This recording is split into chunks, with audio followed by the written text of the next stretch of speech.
नमस्कार स्टूडेंट। तो आज हम पढ़ेंगे क्लास 10 चैप्टर नंबर अपना 12, उसका क्वेश्चन नंबर है पहला। इस क्वेश्चन में हमसे कहा है कि दो गण है जिनका जो प्रत्येक आयतन, इन दोनों गणों का प्रत्येक का आयतन एक घन का आयतन कितना है, एक घन है ये अपना, इसका आयतन दे रखा है। इसका क्या दे रखा है, इसका आयतन दे रखा है। कितना दे रखा है, 64। ऐसे ही एक और घन है, उसका आयतन भी कितना है, 64। इसका भी क्या है, 64 है ना। इन दोनों का क्या दे रखा है, आयतन हमको दे रखा है, दोनों का क्या है, 64 है। इन्होंने कहा है कि इन दोनों को जोड़कर एक आकृति बनेगी, नई आकृति। उसका हमको क्या निकालना है, पृष्ठीय क्षेत्रफल। तो वो आकृति हमारी क्या बनेगी, घनाभ। तो उसका हमें क्या निकालना है, पृष्ठीय क्षेत्रफल निकालना है। अब पृष्ठीय क्षेत्रफल निकालने के लिए देखो, घनाभ का पृष्ठीय क्षेत्रफल क्या होता है, घनाभ का पृष्ठीय क्षेत्रफल क्या होता है, 2 कोष्टक लंबाई प्लस चौड़ाई, लंबाई गुणा चौड़ाई प्लस चौड़ाई गुणा ऊंचाई प्लस ऊंचाई गुणा लंबाई। ये हमारा क्या होता है, घनाभ का पृष्ठीय क्षेत्रफल। तो लंबाई, चौड़ाई और ऊंचाई ये तो हमारे पास है ही नहीं। तो सबसे पहले हम क्या निकालेंगे, यहाँ से हम इसकी भुजा निकालेंगे, लंबाई चौड़ाई निकालेंगे, है ना। तो ये कैसे निकालेंगे, तो हमको केवल एक चीज दी हुई है, वो है घन की जो आयतन दिया है। तो घन का आयतन क्या है, घन का आयतन दिया है हमें, कितना दिया है, 64 सेंटीमीटर क्यूब। हम जानते हैं घन का आयतन का फॉर्मूला क्या होता है, ए क्यूब होता है। क्या होता है, ए क्यूब। अब हमको तो ए का मान निकालना है, तो हम क्या कर देंगे, इसका 64 का हम क्या निकाल देंगे, रूट क्यूब निकाल देंगे। क्या निकाल देंगे, रूट क्यूब, यानी कि घनमूल निकाल देंगे। तो a बराबर हमारा कितना आ जाएगा, ये आ जाएगा हमारा 4। तो एक हमारा कितना आ गया, 4, यानी कि भुजा हमारी क्या आ गई।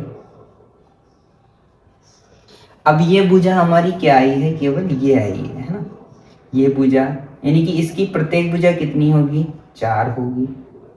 जहां भी हम देखेंगे जो भी भुजा है हमारी सारी क्या होगी, इसकी 4 होगी।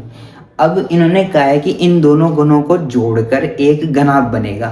तो इन दोनों को जोड़कर एक घनाभ बना लेते हैं। तो ये घनाभ कुछ ऐसा बन जाएगा अपना,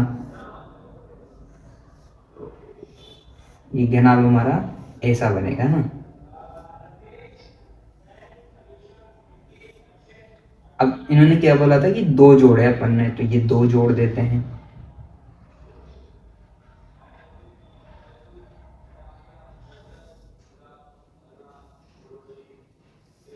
ठीक है ना।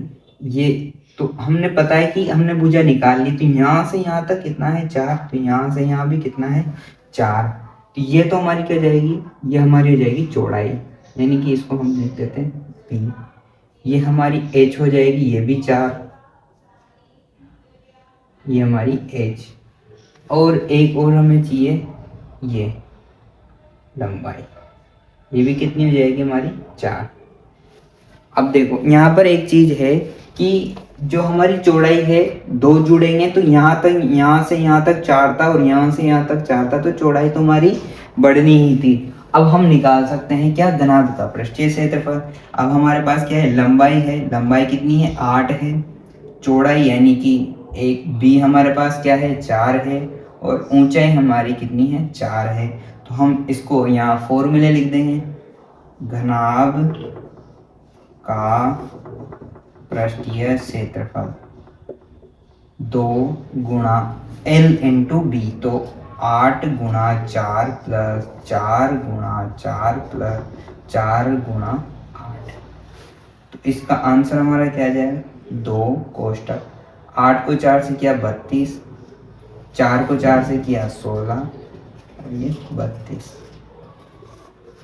इनको जोड़ेंगे 32 और 32 64, 64 में हम जोड़ेंगे ये 16।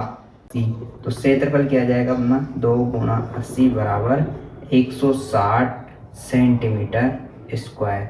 अब ये क्षेत्रफल निकाल रहे थे अपन, तो जो इसका मात्रक आएगा वो क्या आएगा, सेंटीमीटर स्क्वायर। यही हमारा क्या है, आंसर है। तो कैसा लगा आपको ये सवाल, अगर सवाल अच्छा लगा है तो वीडियो को जरूर लाइक करें, कमेंट करें और चैनल को सब्सक्राइब कर ले अगर आप चैनल पर नए हैं। धन्यवाद।